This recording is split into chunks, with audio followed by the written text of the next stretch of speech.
Hello everyone and welcome back to another video. It's been a pretty long time since I've posted anything here on YouTube, and in fact I haven't really done any projects. I moved from my old apartment, which I had my garage converted into a shop, and I had to give that up and haven't had the time to set up my new garage and my new shop. So I decided to just try and knock out this little commission piece that I have here. It's a 3-drawer MCM dresser in fairly decent shape, and this is just a little warning. There is going to be some paint and it's going to be white. I don't really like white at all for MCM, but this is a customer preference. It's very typical for me to remove everything from this dresser, including all the hardware, so that I can get a good look at what kind of shape this dresser is in. It is in fairly good shape. There are some chips in the veneer here and there, and I will address that later on in the video. And I'm using 150 grit sandpaper on my orbital sander just to give the body a scuff, because this is where that white paint is going to come into play.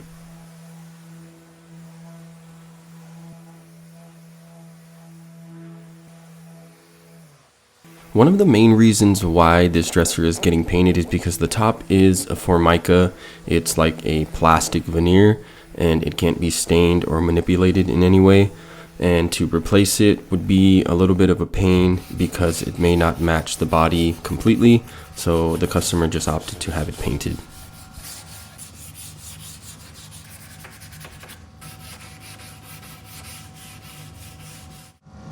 As I finish up with all the sanding, I do take a microfiber towel and I wipe the entire piece down so that way I can get it ready and prepped for primer. Before the primer can take place, I go around with a natural wood filler and just fill in all the deep scratches and gouges so that it doesn't show through the paint.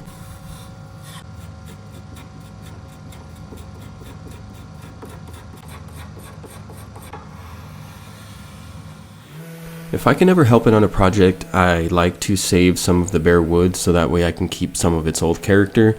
And in this case, the drawers were pretty salvageable, except for some of the little corners did have some veneer chip out.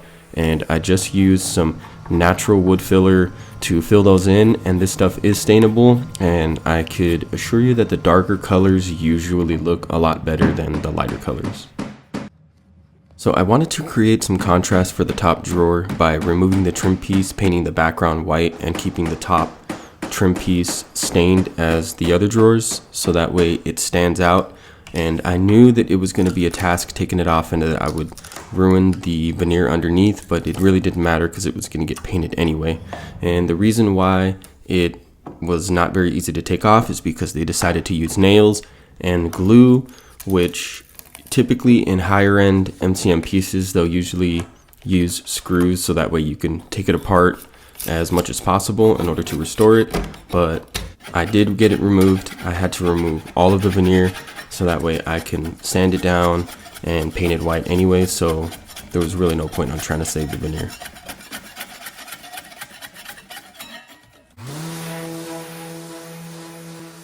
Once all the veneer was removed, I was left with this really rough, coarse wood underneath. They usually use a cheaper type of wood underneath so that they can lay a nice veneer over. So to correct that issue, I just used some watered down wood filler to fill in all the grain so that way I can come back later, sand it, and have a nice smooth surface to paint on.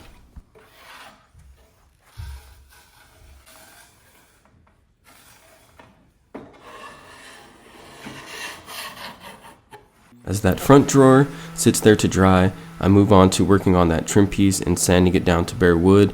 Now, one thing to keep in mind is that this is solid wood and it is different than the veneer, so it is going to stain a little bit different, but I do have a trick later on that I can explain that solves that issue.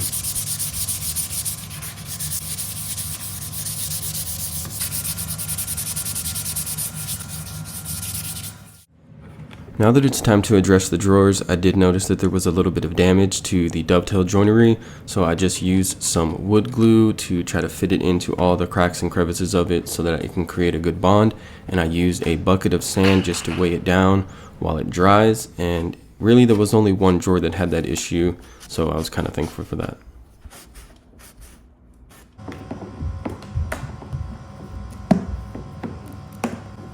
So typically I don't really use a primer if I'm painting a darker color because the paint that I use has a built-in primer, but anything that's white, gray, or anything lighter, I like to use a primer. So I'm just mixing it with a little bit of water because at my new shop I don't quite at this point have my sprayer set up, so I opted to hand paint for the first time ever, and you're just gonna have to stick around to see how that ended up for me.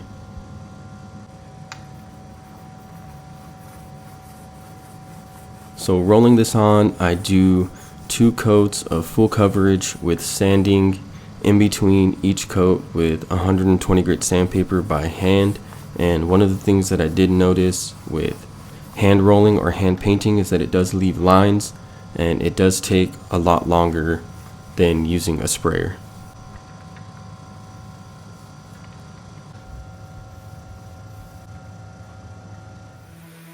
While I'm waiting for that primer to dry, I address the front drawers, and as you can see, there is quite a bit of that wood filler on the edges where all that veneer chipped out. I'm just sanding it down nice and flat, and then addressing that top drawer where I did use a lot of wood filler. As you can see, all those low spots get filled in with the wood filler, and then I just go over it with the same primer that I used for the body.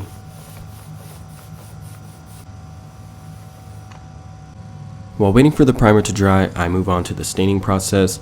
I am using a stain by VERATHANE. It's oil-based and the color is Carrington. I really like it because it gives it a nice brown but with a reddish hint to it, which is kind of like an MCM style. So one thing you will notice is that when I wipe this down, it doesn't really saturate the wood very well because it is solid wood and made of a different species than the veneer. But all I do is give it a couple of coats. It starts to darken, and then I'll put on a really light final coat that I don't wipe off, and that kind of acts as almost like a toner to really darken it, because as you can see, the veneer does stay a lot darker than that top trim piece. Off camera, I did sand in between each coat of primer and gave it 2 coats. Right here, I'm just giving it a final sanding with 400 grit sandpaper so I can get a really nice smooth surface, so that way I can move on to the paint. And like I said earlier, I'm going to be hand painting this one, and we'll just have to see how that goes. So the color I chose is White Dove. It's made by Benjamin Moore, and I'm using their Insulex cabinet coat line. It is a really good acrylic enamel paint that dries really hard and doesn't need a top coat.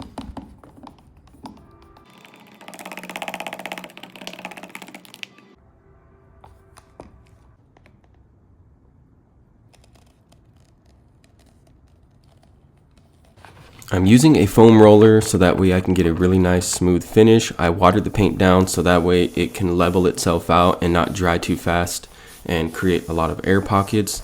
So I'm just rolling it on in thin coats, and I'm trying to go over all of the lines and edges that it leaves behind so that I can try to get a finish that's comparable to spraying.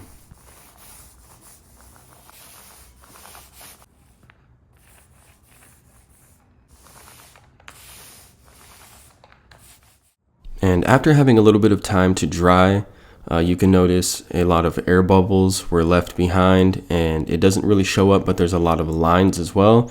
So hand painting just is not working out for me, so I decided to just scrap that idea entirely and move on to my trusty sprayer.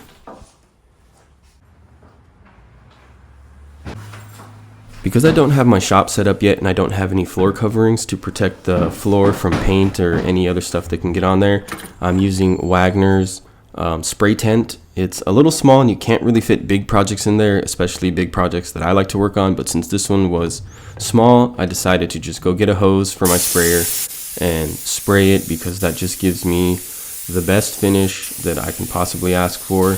I do 2 to 3 coats with sanding in between each coat of 400 grit sandpaper, and to get a really good camera angle inside of this tent with, you know, the piece, my tripod, my phone, and everything else is just really tight, so I didn't really get a lot of good footage, and I'm moving on to the top coat for the stain pieces.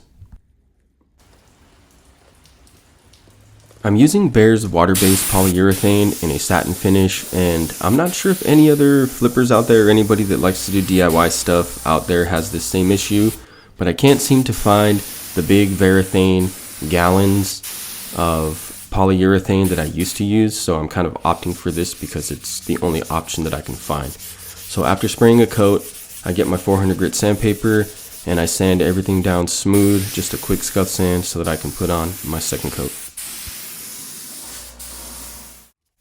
To reattach the trim piece, I decided to use a screw to screw it back on and not use any glue, so that way it can be removed later in the future if anybody wants to, restore this back to what it used to look like.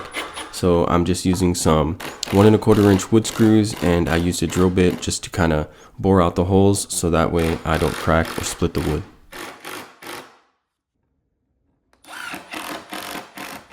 To finish everything off and get a really fresh look, I use some furniture wax to wax all the sides and the insides of the drawers just to freshen them up and really condition that dry wood. And then I move on to replace those colorful glass knobs with these really nice mid-century modern style brass handles. One of the last steps in any project that I do that has drawer slides is to wax those drawer slides using Johnson's paste wax. It works really well to keep the drawer slides from binding, and now all I got to do is put all of these drawers back in so that way I could reveal the final project.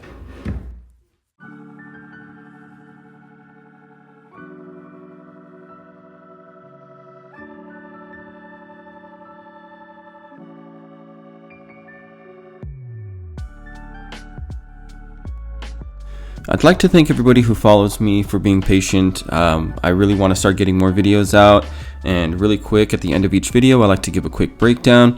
For this project I did spend about $30 to $40 in material. It is a commission piece, so I charged $350 for this piece just for my labor, so that's a $310 profit. The project took me maybe 4 hours. It was really easy, and I cannot wait to see you guys on my next project.